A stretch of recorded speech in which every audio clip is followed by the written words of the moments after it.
anong tapat, anong buti ng ating pong Diyos sa ating pong mga buhay. Malimit na tayo ay nagkukulang, pero ang Panginoon kailanman. Hindi niya tayo pinagkukulang, lalo na sa ating pong mga pangangailangan, higit ang ating pong espiritualidad na pamumuhay. So sa ating pong pag-aaralan, ngayon pong month, ang title po, ang tema po natin ay tinatawag na Christ's Love is the... So parang sila lang yung gustong sagutin, sila lang yung gustong sumagot ng panalangin nila sa ating pong Panginoon. Minsan pa po ulitin po natin, Christ. Amen. Palakpakan po natin ang ating pong Panginoon. Hindi lamang sa pagmamahal tumutugon ng Panginoon, kundi yung nag-iisang pag-ibig na yan ang tumugon sa lahat ng pangangailangan natin sa ating pong Diyos. Amen po. Purihin po ang ating pong Panginoon sa ating pong pag-aaralan ngayong umaga.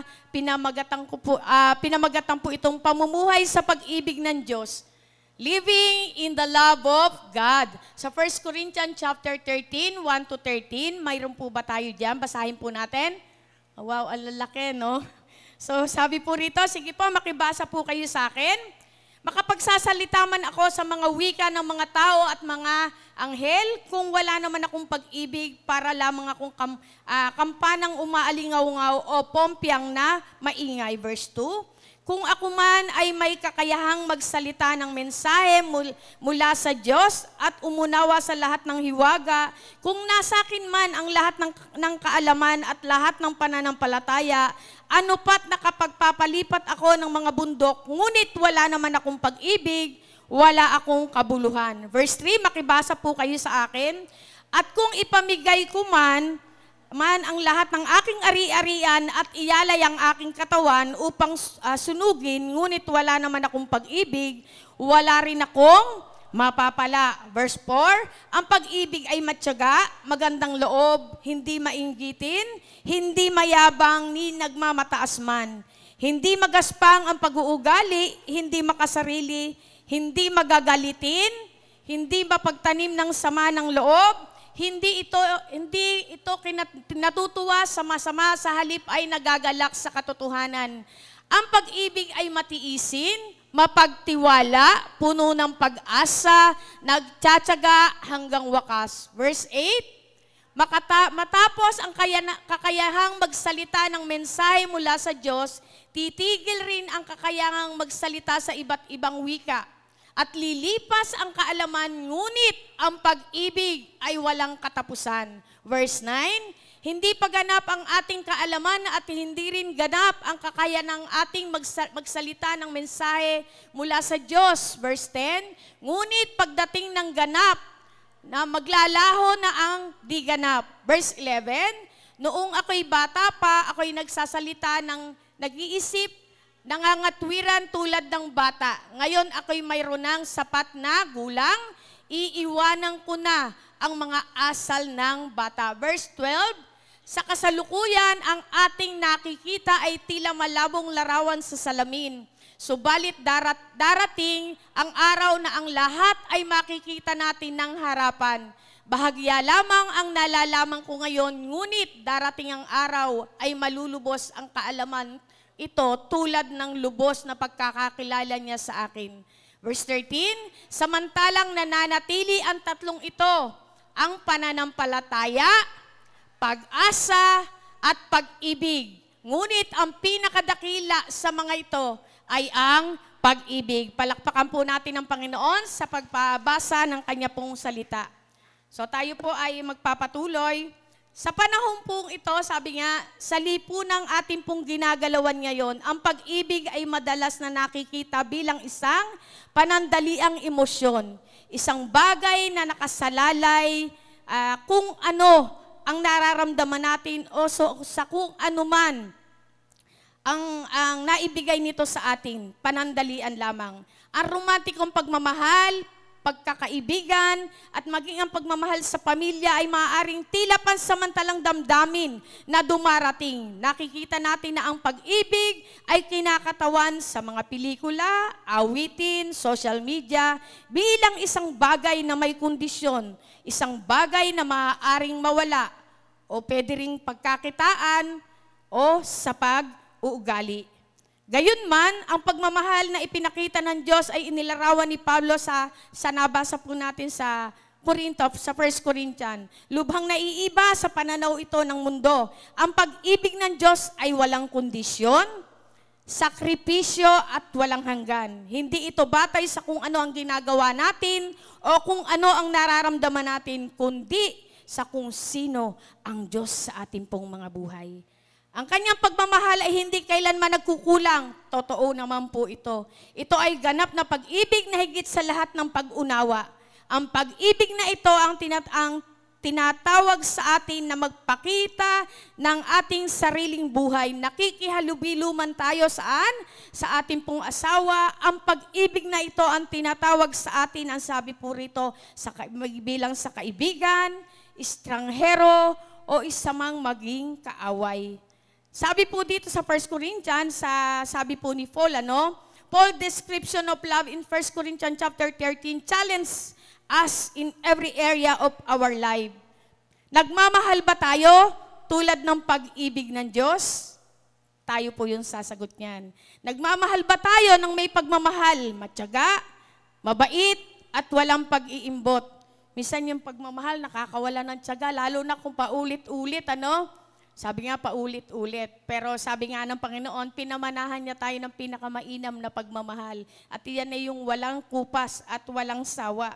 Kaya nga sinasabi po sa atin, paalala nga po sa atin, o nahuhulog ba tayo sa bitag ng pagmamahal kapag maginhawa? Kapag gusto natin o kapag may inaasahan tayong kapalit? Yan na, May mga pagkakataon na may nagmamahal na kaya lang minamahal dahil may pakinabang o may kapalit. Ang pagmamahal na ininilarawan ni Pablo ay isang pag-ibig na nagpapabago sa buhay.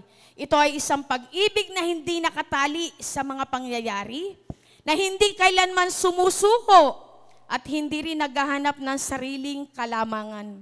Ito rin ang pag-ibig na ipinakita ng Diyos nang sinugo niya ang kanyang anak na si Jesucristo upang mamatay para sa atin habang tayo ay makasalanan pa. Nandun po yan sa Romans chapter 5 verse 8. Ipinakita ni Jesus ang pag-ibig ay kumikilos sa krus at iyan ang pag-ibig na tinawag nating dapat na sundin. Inililarawan ni Pablo na ang isang maganda at mahirap na larawan ng pag-ibig na higit pa sa damdamin, ito ay isang desisyon. Isang desisyon na kumikilos sa paraang nagpapakita ng puso ng Diyos. Sa kabanatang ito, tinuturo sa atin ni Pablo na ang pag-ibig ay hindi lamang tulad ng nadarama natin sa iba.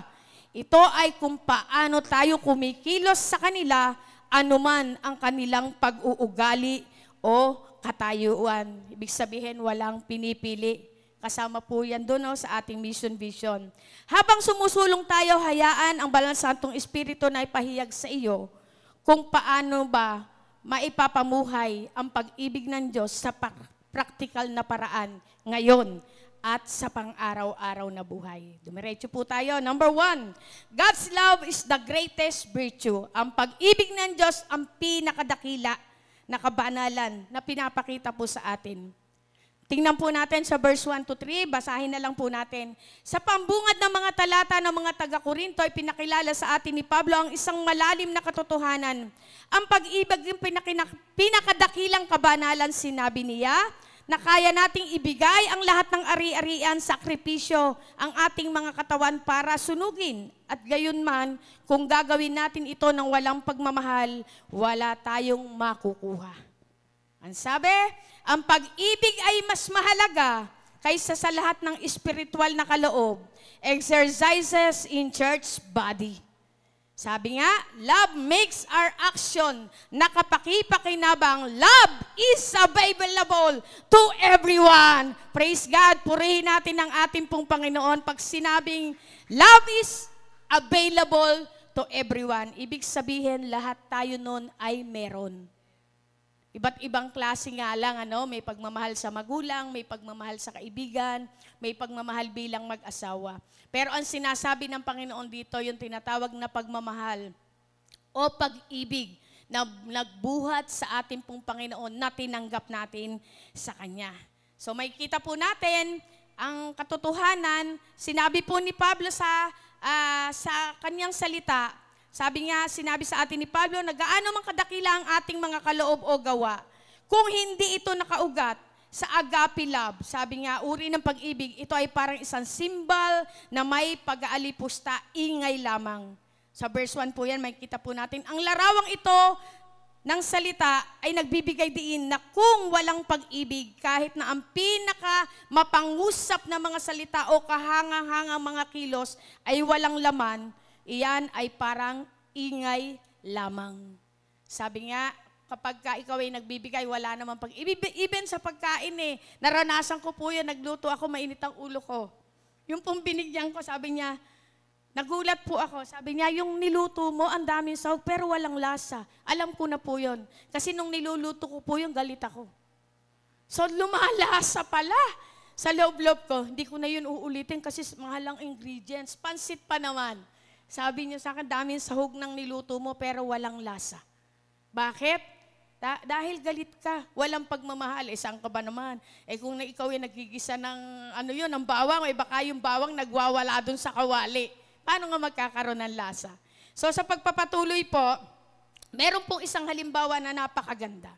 Ang halimbawa ni Jesus, nandyan po sa John chapter 13, verse 34 to 35. Meron po ba dyan? Makibasa po nga natin. So sabi po dyan, okay, isang bagong utos ang ibinibigay ko sa inyo. Pwede po kayong makibasa sa akin.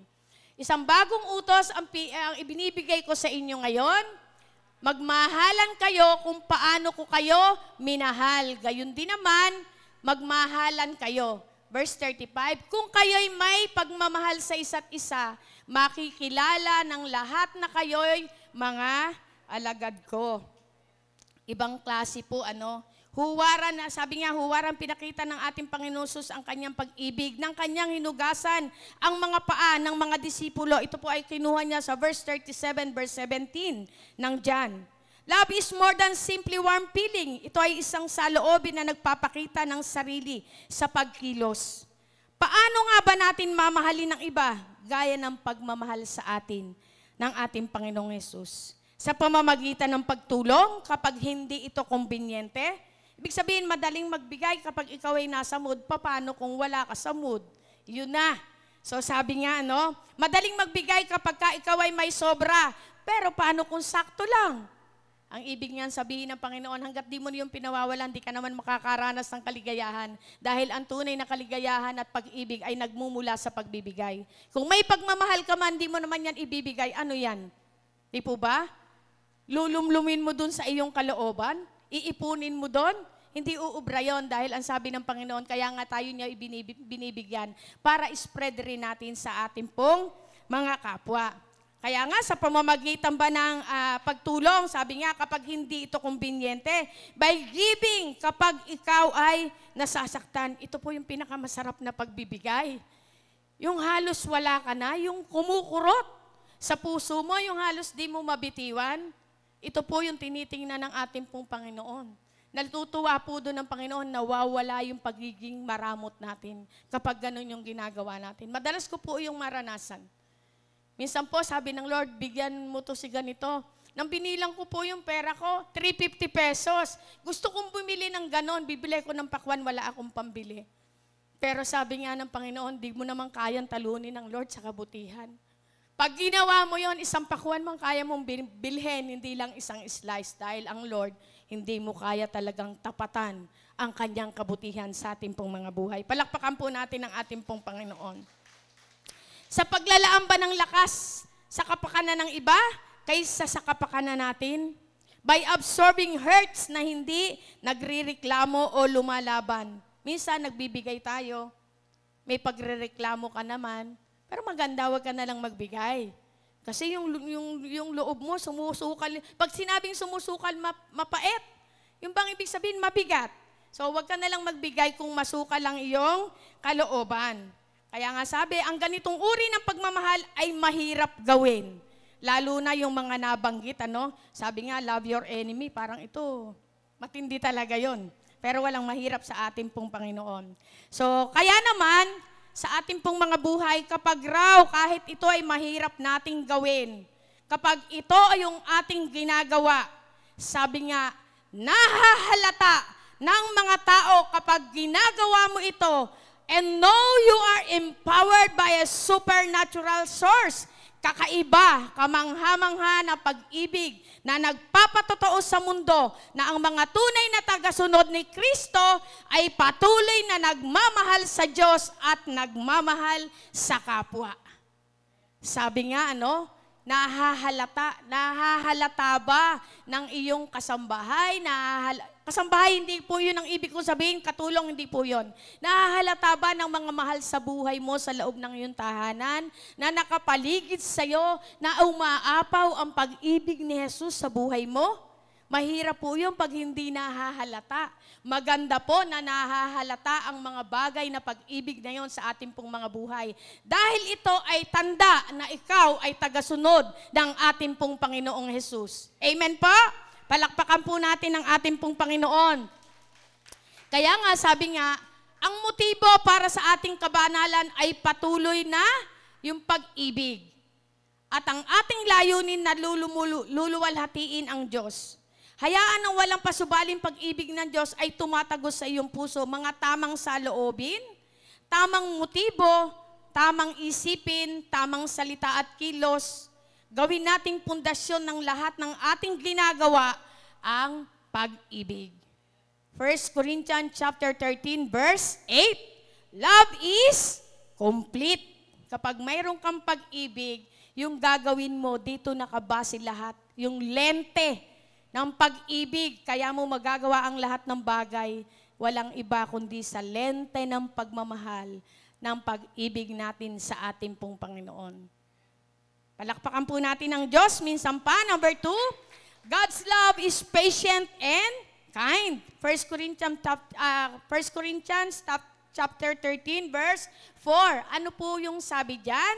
Ang pag-ibig ay matyaga, magandang loob, hindi maiinggitin, hindi mayabang, ni mataas man.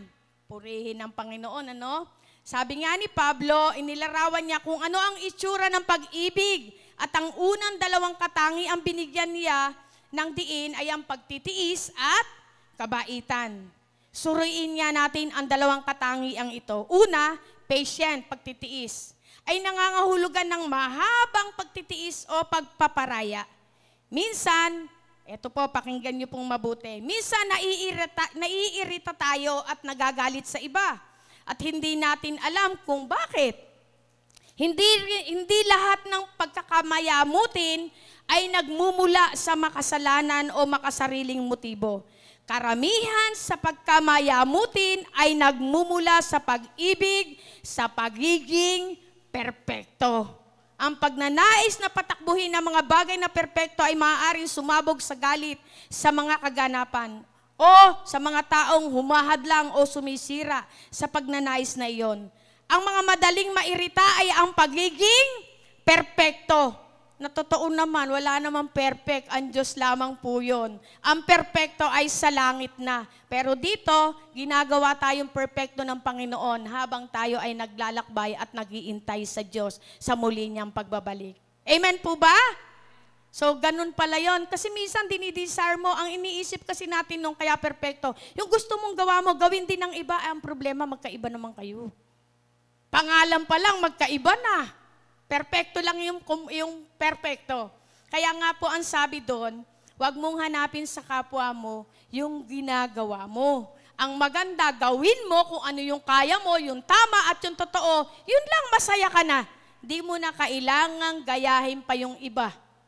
Kaya nga sabi, ang kabilit-bilinan po sa atin, kung ano ka, kung ano yung kaya mo, gawin mo. Yung pinakamainam, yung pinakamahusay. Dahil ang Diyos, kaya mong pahangain kahit hindi kahangaan ng tao. Amen po? Purihin po ang ating pong Panginoon. Kaya nga po, nakakatuwa po na sa ating pong mga buhay, wala naman daw perfecto. So pag may mga maliit-liit na bagay, kaysa ma-stress ka, palagpasin mo na yan. Kaysa naman, Maiinis ka, maiirita ka. Yung mayamutin po, iba po yung mayamutin. Meron po isang tao doon sa amin sa Bulacan. Mayamutin talaga. Alam niyo po yung mayamutin? Kapag may nakita siyang hindi magandang bagay, 2 kalkal sa ulo niya. Nagkakamot, wala namang kuto. May makita lang, marinig lang na maliit na bagay. Ganun agad yung reaksyon niya. Kaya kita mo, bata pa ang itsura, parang matanda na. Kasi sa consumption ba?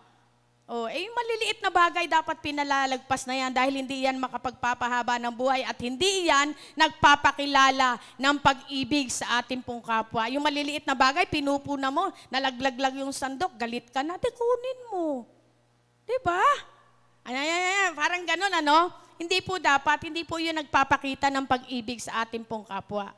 For example, sa amin, sa kondo, minsan si Brother Rico, yung ginamit na toothpaste, nandun nakalaglag sa laboratory. Mag-iingay ba ako? Titanggalin ko naman.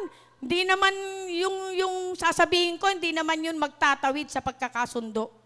Lalawak pa yun. Gaano ba naman tanggalin mo? Buhusan mo ng tubig, tapos ang problema. Minsan po, ganun tayo. Nakita mong nakakalat yung damit, alisin mo. Nakakalat pala, ikaw rin naman mapapatid ron. Yung bang mga maliliit-liit na bagay, dapat pinalalampas na. Dahil ito ay nagpapahiwatig ng pag-ibig sa atin, sa ating pong Panginoon. Hindi lamang sa kapwa, kundi mismo sa sarili mo. Binibigyan mo ng ginhawa ang iyong pakiramdam. Minsan nasisilat po tayo sa mga ganong mga bagay, ano? Pero tayo, bumait na po tayo, di po ba? Nagbago na tayo, pinago na tayo ng Lord eh. Karamihan po sa Don Bosco, mababait na. Di po ba? Palakpakan po natin ang Panginoon. Bakit ko po nasabing mababait na? Siyempre, sinong gusto niyong konsumihin si Pastora Elna, di ba? Pag iyan na konsume, sino na? Paano tayo? Kaya kailangan po natin ng pag-ibig sa bawat isa. Tayo minsan matataray no? May mga ganun tayo, naunahan ka lang sa pila. O minsan yung mga lalaki, naunahan lang, siningitan na ganun. Inovertikan. Magkikita naman kayo sa stoplight. Minsan naunahan mo pa nga. Kung nagalit ka, sayang. Kagaya po kahapon, bakit nga ba, nandun po kami nila Pastora Bibian sa medyo mataas. Kung bakit ba naman, isang hilerang gano'n, natutulog sila lahat. Napaisip ako, sabi ko, Lord, ang hirap gumising ng maaga. Tapos pagpunta rito, gagawin lang tulugan ang MOA, ang mahal ng bayad. Maririnig ka pang pagpapala. Sayang.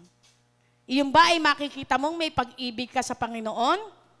Of course, siyempre, makikita mong wala o talaga lang sa call center ka nagtatrabaho at ikaw ay nag-i-intercede lang.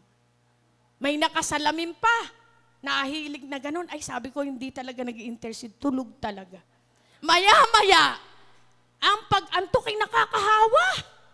Maya-maya, ako inaantok na rin, ni-review ko. Sabi ko, yoko nang bumati ng ganyan, pati ako'y nahahawat, nadadamay, umakit ako. Bumili ko ng popcorn para mawala yung antok ko. Kasi, sayang, yung ginising ko ng maaga pagpunta ron. Pumunta ako ron di para matulog, para tumanggap at magpuri sa ating pong Panginoon. Kaya po sa ating kalagitnaan, bawal ang matulog. Po ba? Pumalakpak po ang mga gising. Ayan, mga gising. Praise God. Hindi naman tayo sa call center nagtatrabaho, no? Praise God. Sumunod po, God patient. Sabi nga, ipinakita sa atin ng Diyos ang pagtitiis sa kanyang pakikitungo sa sangkatauhan tulad ng ipinaalala niya sa atin sa 2 Peter chapter 3 verse 9. So, meron po dyan. Sabi po doon, makibasa po kayo sa akin, ang Panginoon ay hindi nagpapabaya sa kanyang pangako gaya ng inaakala ng ilan. Sa halip, nagbibigay siya ng pagkakataon sa lahat sapagkat hindi niya nais na may mapahamak kundi ang lahat ay makapagsisi at tumalikod sa kasalanan. Maaring ang Diyos ay tila mabagal sa mga mananampalataya habang nahaharap sa pag-uusig araw-araw o na nagnanais na maligtas. Naghihintay si Jesus upang mas maraming makasalanan ang magsisi at magbalik loob sa Kanya. Hindi tayo dapat maupo lang at maghintay sa pagbabalik ni Kristo. Time is short. Mayroon tayong mahalagang dapat gawin. maging handa na salubungin si Jesus sa anumang oras, kahit ngayon. Kaya nga ang paalala, yung iba, ang daming plano, ang daming pangarap, parang hindi na darating si Kristo at di na babalik. O palagay na mangyari yon, abutin man ang taang buhay natin ng 100 taon, may katapusan pa rin yun. Di po ba? Kaya ang maganda po, mayroon po tayong mahalagang kampanin. Iyan po ay ang paghahayag ng salita ng Lord. O kahit hindi ka na maghayag, yung buhay mo na lang ang ihayag mo sa iyong mga kapwa. Mahahalata na nila na ikaw ay kakaiba at may pinanggagalingan ka ng kakaibang pag-ibig dahil kahit hindi ka ibig-ibig, nagagawa mong ibigin. Dahil ang umuusbong po doon ay yung pag-ibig na nagmumula sa ating pong Panginoon. Sumunod po, sabi nga kanina, ang Panginoon po ang binabanggit. Ngayon, sabi po, how we are to be patient. Paano ka naman? Ikaw. O ikaw naman ngayon. Paano ka naman ngayon? Sabi nga, paano naman tayo dapat maging matyaga? Nung ito po ay binabasa ko lang sa inaaral ko, ang boses ko pong naririnig ay tinig ni Brother Raul. At mayroon din po rito si Pastora Elna. Sabi ko, ba't ganun? Binabasa ko, tinig ni Brother Raul ang nagsasalita. Ito po yung sinasabi niya. Sabi rito, tulad ng pagtitiis ng Diyos sa atin, tayo ay tinawag upang magpakita ng pasensya sa iba. Nangangahulugang ito ng pagiging matyaga sa mga taong maaaring hindi tayo maunawaan, na maaaring bumigo sa atin o kahit nasaktan tayo. Sa halip na kumilos sa galit o pagkabigo, ang ating mabubuting gawa ay nagpapatunay ang pananampalataya ay buhay at aktibo sa atin. Nasa Santiago chapter 1 verse 9. We can have in Jesus Christ outweigh anything in this world, in this life. Ang pagkakilala sa Kanya ay nagbibigay sa atin ng mataas na posisyon kung saan matatagpuan natin ang tunay at totoong dignidad. Ang pag-ibig pala, no? Paano ka magiging matyaga? Ang pagiging matyaga pala ay nagbibigay ng dignidad sa isang tao. Paano kung wala kang tiyaga? Sabi nga, wala kang pagpapala. Ang pagpapala ay yung kapangyarihan ng Panginoon na sumasama sa atin. Sabi nga, to bear with one another in love. Ephesians chapter 4 verse 2. Number 2, kindness, kabaitan. Ang salitang Griego para sa kabaitan ay tumutukoy sa kabutihan, kabutihang loob at kahusayan sa pagkilos sa moralidad. Hindi lamang ito pagiging mabait, ito ay ang kakayanang magpakita ng tunay na malasakit at habag sa iba. Hindi ito karapat-dapat, yung mga bagay na ganon. Ang kabaitan ay nagpapahayag ng biyaya ng Diyos sa iba at hindi ito napapanatili ng mga pagkakamali. Naghahangad ito na pagpalain sa halip na sumpain ang iyong kapwa. Ganon daw yung pag-ibig. Minsan naiirita ka, no? Nayayamot ka. Pwede mo naman sabihin yung ganon. Naalala ko yung testimony ni Pastor Alex. Meron daw isa dong babae na nagmamagic ba? Yung ganon. O palagay na sabihin natin kulam. Ngayon may mga kapwa manggagawa pala siya. Yung babae na yon in-encounter ng ating pong Panginoon. Sabi nung babae, alam niyo po, Pastor, sinuko ko na po sa sarili, sa Diyos yan. Ngayon pong nakakilala na ako. May isang kapatiran, sabi niya. Naglilista raw siya ng mga kinaiinisan niya at iyon ay minamagic niya. Mayroong lumapit na isang kapatiran, sabi niya, abay sister, ako ba'y nakasama dyan sa listahan mo? Sumagot, oo sister, pasensya ka na. O imagine mo yun. O biruin mo, kasama pala siya. Pero ang sabi nga, isinuko niya na yon sa ating pong Panginoong Jesus. Kaya yung pag-ibig ay malaki ang nagagawa para bumait. Dahil ang Panginoon ang siyang pinagmumula ng mga bagay na ganyan. Kaya nga sabi, hindi naghahangad na sumpain, kundi pagpalain. Sumunod po, God kindness, kabaitan ng Diyos. Ipinapakita ng Diyos ang kanyang kabaitan sa atin sa hindi mabilang na paraan. Sa Titus chapter 3, verse 4 and 5. Nandyan po ba siya? So, pag binasa po natin, sabi niya, ngunit nang mahayag ang biyaya at pag-ibig ng Diyos sa ating tagapagligtas, iniligtas niya tayo hindi dahil sa ating mabubuting gawa, kundi dahil sa kanyang gawa, Iniligtas niya tayo sa pamamagitan ng banal na Santong Espiritu na naghugas sa atin at nagbigay ng bagong buhay. Wow! Nakakatuwa po ano. Ang tawag po sa atin ni Tito na maging champion of grace. Wow! Iyan po yung sinasabi ni Tito para sa ating pong mananampalataya. Sabi nga, kampiyon ng biyaya, yet we are equally to be champion of godly living. Sapagkat ang biyaya ng Diyos at kapangyarihan ng Kanyang Espiritu ang nagbibigay sa atin na mamuhay ng mapayapa, maka-Diyos at magpakumbaba at sa katotohanan. So pag tinawag, dapat daw ikaw ay champion of grace. Ang galing naman, ano? Champion of grace. Ano pa yung isa? Ang sabi niya, equally to be champion of godly living. Palakpakan po natin ang Diyos sa ating pong kalagitnaan. Kaya nga, ang kabaitan ng Diyos ay walang kondisyon. Ito ay malayang ibinibigay sa atin kahit noong tayo ay mga makasalanan pa. Sabi nga, hindi ka naman inintay o ako na bumait bago tayo tawagin ng ating pong Panginoon. Ang pagmamahal niya ay gayon na lamang sa ating pong mga buhay. Amen? So sabi nga, how we are to be kind. Paano naman tayo ngayon? Paano tayo dapat maging mabait? Bilang mga tatanggap na di nararapat ng kabaitan ng Diyos, tayo ay tinawag na ipaabot ang kabutihang iyon sa iba. Nangangahulugan ito ng pagpapakita ng habag sa mga nangangailangan, pagiging mapagbigay sa ating oras at pag-alok ng tulong ng walang inaasahang kapalit. So ito yung magandang kahulugan sa ating pong mga buhay. May kwento po rito, dito po sa Libughang Anak, sa Lucas chapter 11 verse 32, ano?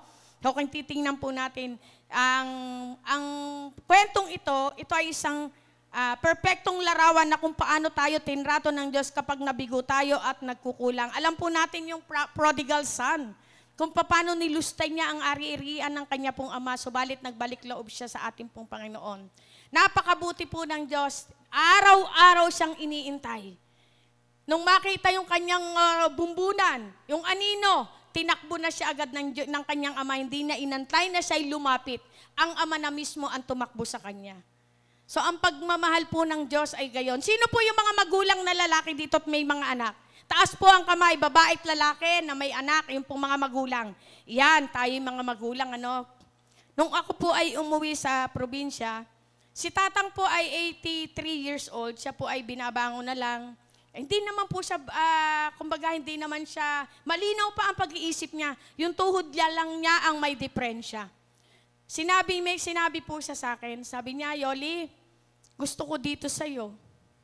Sabi ko, Tang, bakit hindi kita maaalagaan? Wala ako, kasi nasa Maynila ako. Sabi niya sa akin, alam mo, Yoli, yung mga bahay na may tao, wala namang makukuha, pinapasok. Pero yung bahay mo, maraming makukuha, hindi naman pinapasok. Kaya gusto ko dito. Sabi niya, nakuha ko po yung ibig sabihin ni Tatang. Ang ibig niya pong sabihin, naramdaman ko po yung kanyang pagmamahal. Wala akong kakayanahan na bantayan yung aming pong tahanan. Pero sa kabila ng siya ay ganon. Maraming pumupunta sa kanya. Ang ibig niyang sabihin, kapag maraming pumupunta sa kanya, may magbabantay sa aming pong bahay. Kita niyo po yung pagmamahal ng isang ama na hindi na siya halos talagang makatayo dahil masakit na po yung tuhod. Sabi niya nga sa akin, alam mo, Yoli, ang buhay sa mundo sandali lang. Pinakamainam na magagawa ng tao ay ang magmahal kahit wala itong kapalit. At hindi niya ito nararanasan. So, naiyak po ako, tumalikod po ako. Sabi ko, si Tatang, wala namang magagawa. Kung may magnanakaw man, matatalumban niya yon o kaya kanya'y maaawat. Sabi niya, hindi ganon ang ibig kong sabihin. Kung nandirito ako sa tahanan mo, tiyak na mayroon akong kasama at sasama sa akin, mababantayan pati bahay mo. Imagine niyo po yun. Ganon klase. Iyon ay magulang lang sa laman. How much more kaya ang pag-iingat ng Diyos sa ating pong mga buhay, hindi lamang sa ating mga tahanan, hindi lamang sa ating mga anak. Kalayo ko po kay Tatang, ako yung nag-iisa rito. Pag binibigyan ko po siya ng pera, ayaw niya pong kuhanin. Sinasabi niya sa akin, Yoli, nag-iisa ka sa Maynila. Wala ka naman doon kamag-anak. Kami kung kulangin man dito, marami kaming magkakatulungan. Ikaw nag-iisa ka. Ramdam ko po yung pagmamahal ng isang magulang.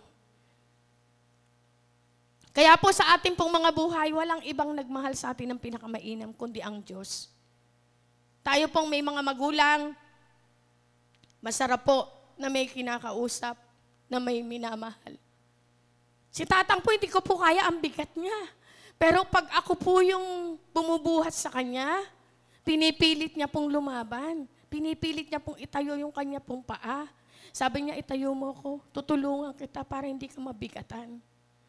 So, syempre ako po, nag-iingat din ako sa mga kapatid ko. Baka sabihin nila may favoritism si tatang. Pero natutuwa po ako sa pamamagitan ng paghahayag ng pag-ibig ng Diyos sa akin pong buhay. Yung mga kapatid kong ganon, sila yung nagbabantay na walang hinihinging kapalit. Pero, ang Diyos po ang nagbibigay sa kanila ng lubos na kagalakan. Dahil sabi nga, pag minahal mo ang iyong magulang at inunor mo kahit wala pa yung kapalit, basta nagawa mo yung tama, iginalang mo, ginawa mo yung mabuti, ikaw rin naman yung mag-aani nun. Amen po? So sa mga anak po na naririto, kahit po kayo ay nasasabihan ng inyong mga magulang, huwag kayong magdamdam. Dahil iyan yung pinakamasarap niyong makukuha, pangangaral ng inyong magulang. Ang magulang po, sabi nga ni Pastor Joey, minsan ang ulam nila, 7 langgunisa, kukunin niya yung 2. Hindi nakikibo yung nanay niya, yung parte niya. Nung nanay, ibibigay na sa kanya. Ganun po ang magulang. Ganun po ang Diyos. Walang bagay na kailangan mo na hindi kayang ipagkaloob ng Diyos sa iyo at sa akin. Dahil ang Diyos na higit nakakaalam na kailangan mo ng ganito, kailangan mo ng ganyan, ipinangako niya yon, huwag ka nang magduda, huwag mo na siyang pagdudahan. Pagtiwalaan mo na siya at panampalatayanan mo ang kanyang mga salita sa iyong buhay, sa iyong pamilya. Palakpakan po natin ang ating pong Panginoon. Kaya nga, nakakatuwa po na ang pag-ibig ng Diyos, ang pinakamataas na pamantayan para sa pagtsatsaga at kabaitan. Bilang mga mananampalataya, tayo ay tinawag ng Panginoon bilang modelo. Ang pag-ibig na ito sa ating pang-araw-araw na buhay. Tandaan natin na kapag tayo ay matyaga at mabait, hindi lamang tayo na nagpapakita ng pagmamahal sa iba, ipinapakita natin ang pagmamahal ng Diyos sa paraang nagdudulot ng kalwalhatian sa kanyang dakilang pangalan. Purihin po natin ang ating pong Panginoon. Praise God. Pangatlo po, number 3, ang pag-ibig ng Diyos ay hindi naiinggit o nagmamalaki. Verse 4 din po iyan. Makikita po natin, nagbigay si Pablo ng malalim na kaalaman tungkol sa katangian ng pag-ibig ng Diyos sa pagsasabing hindi ito naiinggit at hindi rin nagmamalaki. Ang dalawang gawaing ito, inggit at pagmamalaki, ay kadalasang nakaugat sa kapalaluan, makasariling ambisyon at kompetisyon. Sa kabilang banda, ang pag-ibig ng Diyos ay sinasabi nga na ito yung pinakamainam. Hagad nitong tayo at ang iba ay patuloy na maging malaya o paghahambing o pagpapalaganap ng kanyang sarili mismo sa ating pong mga buhay.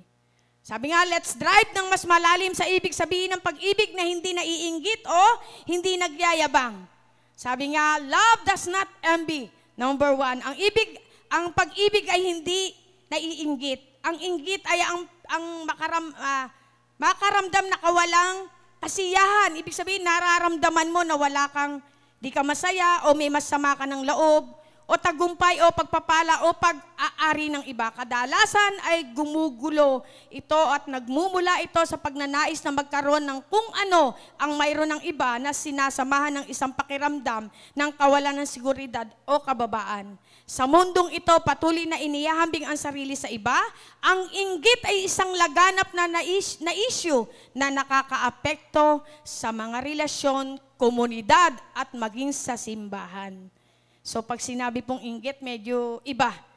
Pero ang sabi naman ng Panginoon, God's love and envy. Tingnan po natin. Ang pag-ibig ng Diyos at ang inggit. Ang Diyos at ang kanyang perpektong pag-ibig ay hindi kailanman naiinggit sa sino man o anumang bagay. Ang kanyang pag-ibig ay naguugat sa kaalaman na siya ang lumikha ng lahat ng bagay at walang kompetisyon o karibal sa kanyang kadakilaan. Sa Awit chapter 50 verse 10 to 12. Ang Panginoon po talagang sobra. Sa makatuwid, ang inggit ay walang lugar sa kanyang puso. Ang kanyang pagmamahal ay kontento at sagana. So kapag tayo daw ay naiinggit, hindi natin nararamdaman yung kakontentuhan at kasaganaan. Ang totoo naman, kung mamumuhay tayo ng may kakontentuhan, nararamdaman natin ng kasaganaan. Masdan nyo po, kapag po kayo ay kumakain ng hiwa-hiwalay, mas marami pong ulam ang inyong gugugulin o pagkain. Kasi hindi sabay-sabay. Pero once na kayo ay sabay-sabay kumain, kahit iyan ay maliit, kasya po yan. Di po ba? Sabi nga, ang isang salitang marinig nyo o narinig nyo ngayon mula sa tinig ng Lord, higit yan sa 100 sinabi ko sa inyo ngayong umaga. Ang isang maliit na salita o payak na salita, simpleng salita, na binitiwan sa inyo ng Diyos na nagrema yan, iyan ay mananatili, magagamit nyo habang buhay. Kaysa doon, kung ano man ang maririnig nyo sa inyong kapwa, iba ang salita ng Lord sa ating pong mga buhay. Iyan po ay hindi lamang kalakip ang buhay, iyan po ay kalakip ang pag-ibig na walang humpay sa Kanya pong mga minamahal. Palakpakan po natin ang ating pong Panginoon. So sabi nga, how we are to love without envy. Paano tayo dapat magmahal na walang inggit? Parang paano nga ba, no? Bilang mga tagasunod ni Kristo, tayo ay tinawag ipagdiwang ang mga tagumpay at pagpapala ng iba sa halip na magnasa sa kanila. Ang inggit ay nakakasira ng relasyon at nakakahadlang sa ating kakayanan na magmahal ng tunay sa iba. Sa halip na makipagkompetensya sa mga taong nakapaligid sa atin, tayo ay tinawag na maging tagapaghikayat at mga cheerleader, magalak sa mga tagumpay ng iba. Dapat nating tandaan na ang Diyos ay mayroon pong natatanging layuning plano para sa ating pong mga buhay sa bawat tao at hindi na kailangang ihambing pa o makipagkompetensya. Galing pinapapayapa tayo ng Panginoon. Dapat daw pag meron yung iba, masaya ka. Totoo naman. Bakit? For example, merong mga taong laging nangihiram sa'yo. Pag umunlad yun, masaya ka. Bakit? Mababawasan na yung manghihiram sa'yo. Madadagdagan naman ng matutulungan na iba. Hindi na mismo sa'yo, sila na mismo ang tutulong. Di po ba? Kaya dapat daw nagagalak tayo o minsan kasi dumadating yung ganun eh. Kapag naninira, isa lang ang ibig sabihin na iinggit. Di ba? Natutuwa ka na ganun yung nangyayari sa iyong kapwa. Dapat maramdaman mo. Bakit? Dahil iyong katulad mo rin na minsan ay nagigipit. Kung ganun din yung gawin sa'yo. Di po ba? Kaya masarap po na yung pagmamahal mo tunay eh. Saka yung totoo. Wala kang dapat pagtakpan, lantad yung puso mo sa harapan ng ating Panginoon, wala kang kinukubli, wala kang itinatangi. Napakasarap po ng ganung buhay sa harapan ng ating pong Panginoon. Ano kung ganyan ka lang? Mahalaga ka naman sa Diyos. Di po ba? Ano kung ganyan lang yung kakayanan mo? Mano? Masarap natanggap ka ng tao dahil unang tumanggap sa iyo ang Diyos. Amen? Sabi nga, kahit anong itsura natin, sabi nga ni Brother Eddie, kahit pangit ka dito, anong ganda at anong gwapo doon sa langit. Sa Imagine Heaven, may nabasa po akong ganon, retarded yung bata. So talaga binubuli ng mga kaklase. One time yung bata na yon, yung nambubuli, nagkaroon siya ng ng near-death experience. Nakita niyo po yung binubuli niya, anong ganda, sabi niya, nung nasa lupa kang pangit mo bakit dito ang ganda mo? So doon siya tinuruan ng Panginoon na maging mapagpakumbaba at hindi mapanlait. Ibinalik siya uli sa lupa. Ngayon, ang testimony niya sa kanyang mga kaklase, wala kang dapat ipagmalaki. Dahil pagdating mo rin sa langit, pangit ka man rito, anong ningning at anong ganda mo pala sa pagdating mo sa kalangitan. Amen? Purihin po natin ang ating pong Panginoon. So nakakatuwa po, Number 4, God's love is not proud or rude. Ang pag-ibig daw ng Diyos ay hindi mapagmataas o hindi mapagmalaki, hindi magaspang. Nakita po natin sa 1 Corinthians chapter 13 verse 5. Sinabi po ni Pablo, ang tunay na pag-ibig na pinapakita ng pagkatao ng Diyos ay may kababaang loob at paggalang. Dalawang katangiang direktang naiiba sa kapalaluan at kagaspangan. Sabi nga, dapat yung dalawang bagay daw na ito na negatibong katangian, dapat daw ito ay winawasak natin sa ating pong mga buhay, kaugnay ng pagmamahal ng Diyos at kung paano natin ito may apply sa buhay. Number one, love is not proud. Ang pag-ibig ay hindi mapagmataas. Totoo naman po dapat na ang pagmamahal ay hindi dapat ipinagmamalaki. Ang pagmamalaki sa kontekstong ito ay nangangahulugan ng pagkakaroon ng isang matayog na pananaw sa sarili, isang labis na pagpapahalaga sa kahalagahan o mga nagawa ng isang tao kumpara sa iba. So may comparison lagi. Lagi naman pag, nung ako po'y bata, sabi nung ni Inang po kasi sa amin sa Tagalog, buti pa siya si ganire. Masipag raw. Sabi ko, di naman ako tamad eh. Siyempre, tumimo sa puso ko yon. Tapos sabi niya, buti pa yun, tapos nang mag-aral, ikaw hindi pa. Tinanim ko po sa isip ko, kahit hindi ako makatapos ng pag-aaral, gagawin ko yung anong dapat na pagsunod sa magulang at kung ano yung nararapat na sa aking kapwa. At dumating man ako po sa puntong ganon, hindi ko pagsisisihan dahil ginawa ko yung tama. So kahit hindi po ako nakapag-aral, sino pong mag-aakala na sa akin pong buhay, yung magbasa ng ganito kakapal, yung pagtiwalaan ka ng pulpito ng Panginoon. Sabi nga nung isang na-encounter ko, sabi niya, di ko alam kung tanga ka o engot ka. Dinala po ako sa barangay, hinabla po ako. So nasabi ko lang doon sa Panginoon, sabi niya, bobo raw ako, tanga ako, pero naintindihan kita English pa. Yun lang po yung nasabi ko. Ibang klase ang katalinuhan na binibigay ng Panginoon sa ating pong mga buhay. Kahit hindi ka nag-aral, marunong ka lang sumunod at magmahal sa Diyos, lahat ng kailangan mo, kaya niyang ibigay at idulot sa iyong hapagan. Palakpakan po natin ang ating pong Panginoon. Kaya nga, love does not dishonor others or act rudely. Ang pag-ibig ay hindi nakakasira ng kapwa o gumagawa man ng kagaspangan sa iba. Kaya nga, ang sabi rito, ang tao kadalasang kumikilos na kawalan ng paggalang, taktika o paggalang sa iba. Bakit daw po? Walang pag-aalala sa damdamin o kagalingan ng iba, nagsasalita o kumikilos sa paraang walang pakiramdam, walang pakialam sa kabilang banda. Ang pagmamahal ay kinakakitaan ng kainahunan, kabaitan, pagsisikap na mapanatili ang dignidad niya at ang dignidad rin ng iba. So, nakakatuwa po sa ating pong buhay.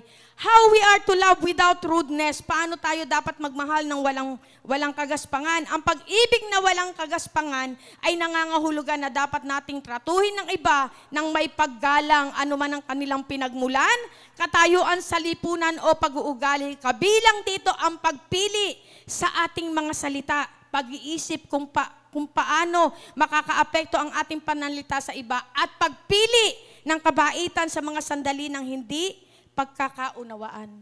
Kasama po pala rito yung pagpili ng iyong mga salita sa pagmamahal mo at pag-ibig mo sa iyong kapwa.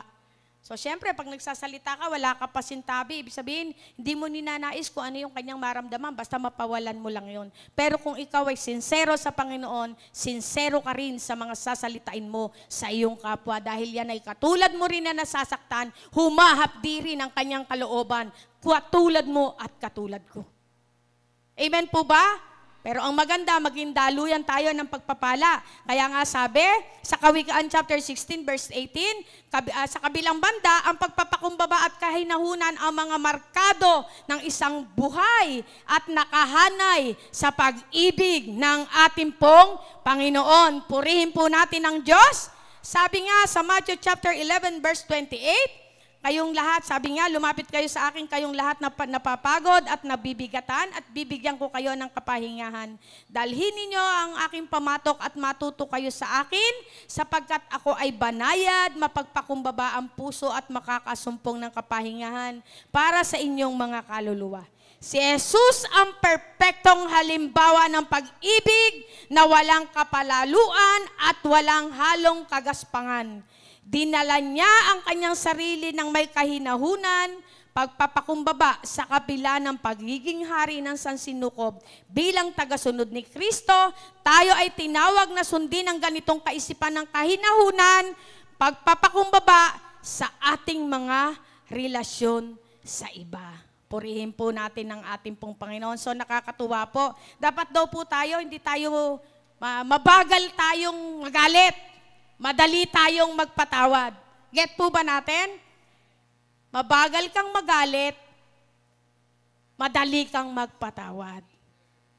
Magaling po, sarap po yung pakiramdam nun eh. Yung di mo na pinatatagal pa. Makipag-usap ka lang. Kaya nga lang po, syempre yung pride kasi humaharang eh.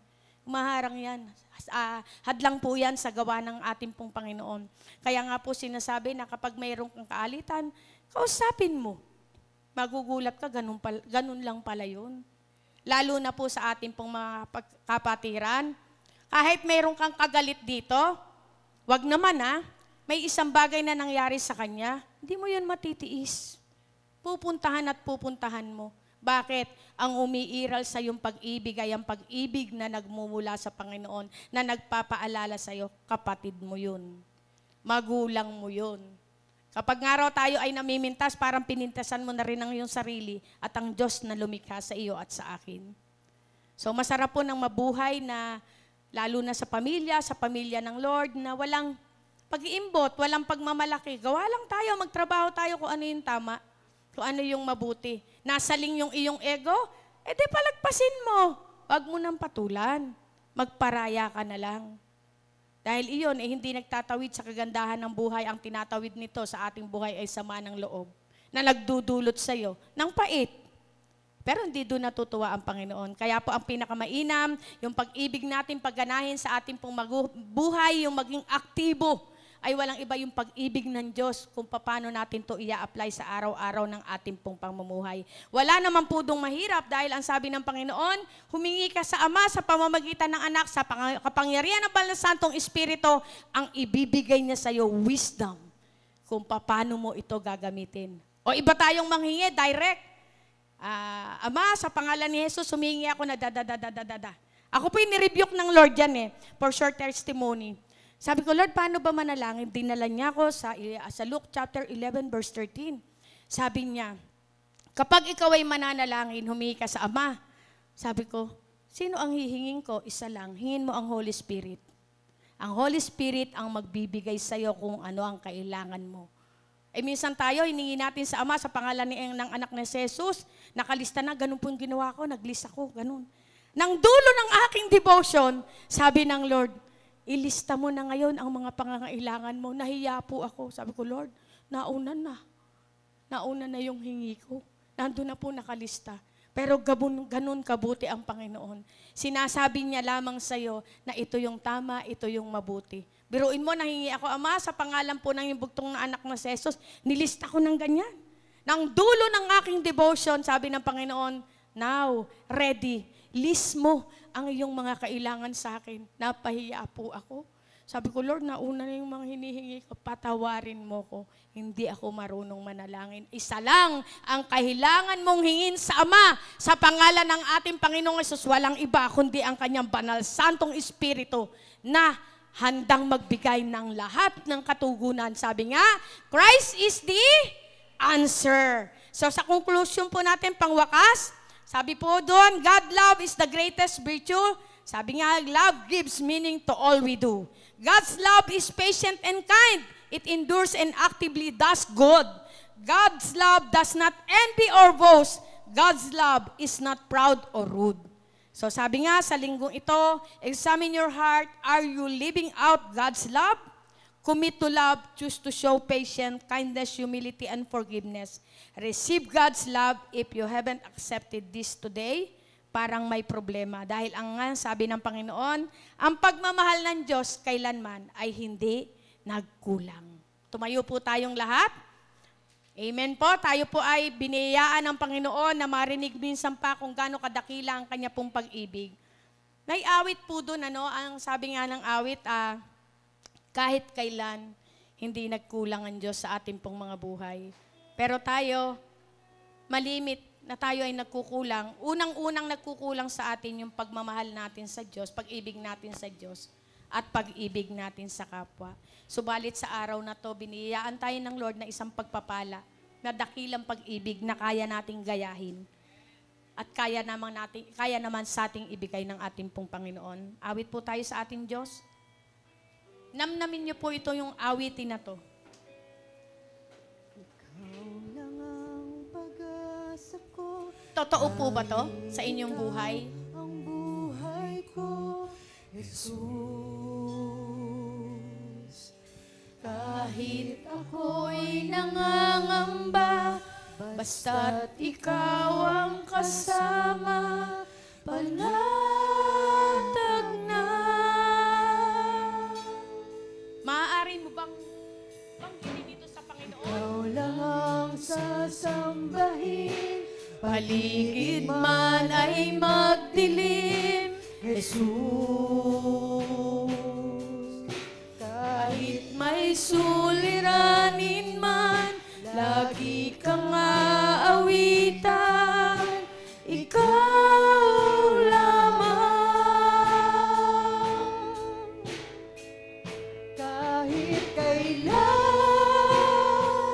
Di ka nagkulang, biyaya mo sa akin laging laan. Ang pag-ibig mo sa akin walang hanggan. Inibig mo ako noon pa man. ikaw lang ang sasambahin. Ikaw lang ang sasambahin, paligid man ay magdilim.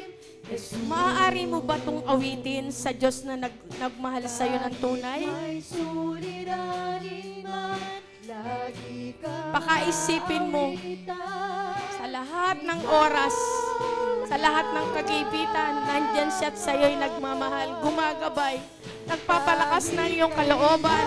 Di ka niya iniiwan, di ka niya pinababayaan, niyayakap ka niya, inaaliw ka niya, sinasamahan ka niya, kino-comfort ka niya, pinagagaling ka niya sa lahat ng iyong sakit karamdaman.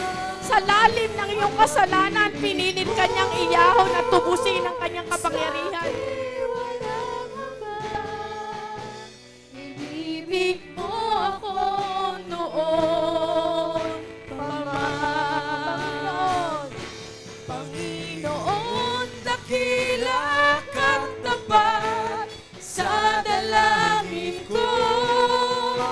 Ako'y inibig mo kahit ako ay ganito. Walang katapusan ang pagmamahal mo.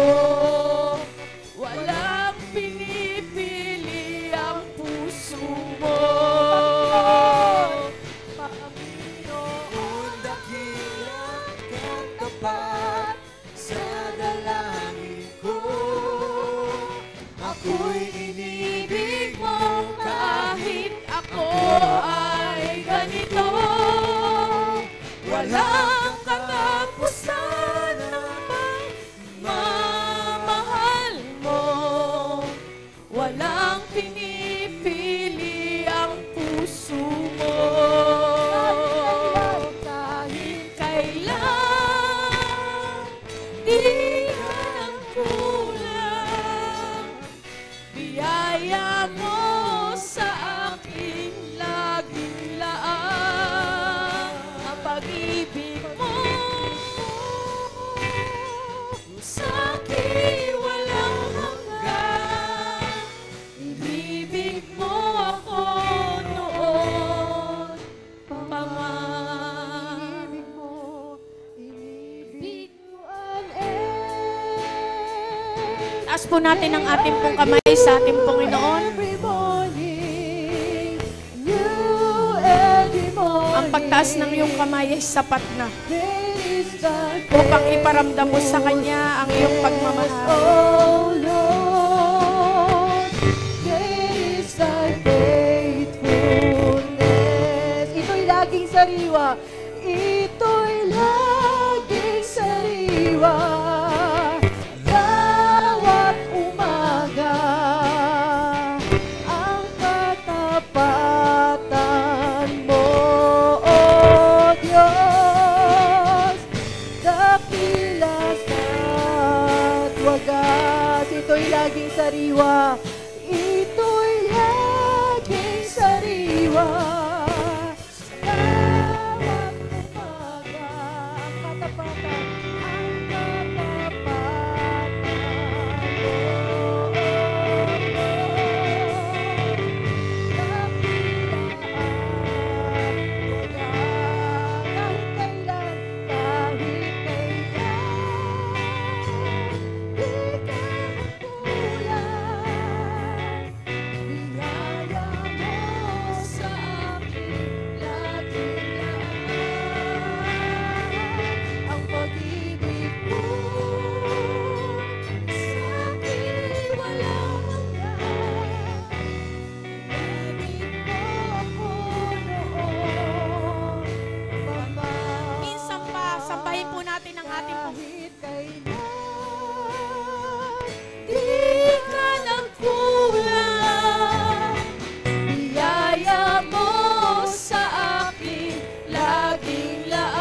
salamat po ng marami sa iyong pagpapadama ng iyong pag-ibig at init ng pag-ibig sa amin.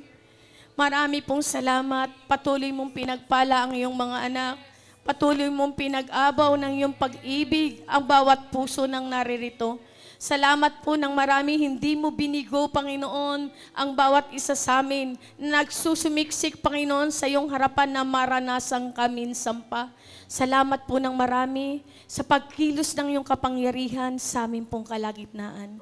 Salamat, Panginoon, sa lawak ng iyong pag-ibig at pagmamahal na patuloy mong ipinadarama sa amin na ang sinasabi mo nga, kahit kailan, hindi mo kami pwedeng pagkulangin dahil gayon na lamang ang pag-ibig mo sa buhay ng bawat isa. Salamat, Panginoon, sa pag-aabot mo sa bawat pangangailangan ng iyong mga anak na pumunta rito, na patuloy mong kinatagpo ang kanila pong mga pangangailangan. Sinagot mo ang kanila pong mga daing at dalangin sa iyo. Patuloy na pinuspos mo sila ng iyong kapangyarihan, binusog ng iyong pagmamahal. Kaya nga po sa umagang ito, ano pa nga po ba ang amin pong kayang idulot sa iyo? Kundi ang amin pong buong pusong pagpapasalamat, buong pusong pagpapakumbaba, at buong pusong pagmamahal sa nag-iisang Diyos na nagmahal sa amin ng totoo at tunay. Tanggapin mo po ang aming pong pagpaparangal sa iyong dakilang pangalan, sa pangalan mo aming Panginoong Jesus. Amen and amen.